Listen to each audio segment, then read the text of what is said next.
At mukhang uulan na naman ngayon, guys. Ayan, makulimlim ang ating weather. Kasi kagabi umulan ng mga ilang minutes lang naman. Pero ngayon kasi yung expected na pag-ulan. Ayan, meron daw thunderstorm for today, for tonight. Ayan. Kaya ingat.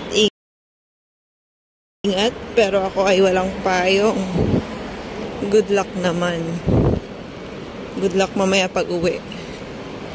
And this is the weather.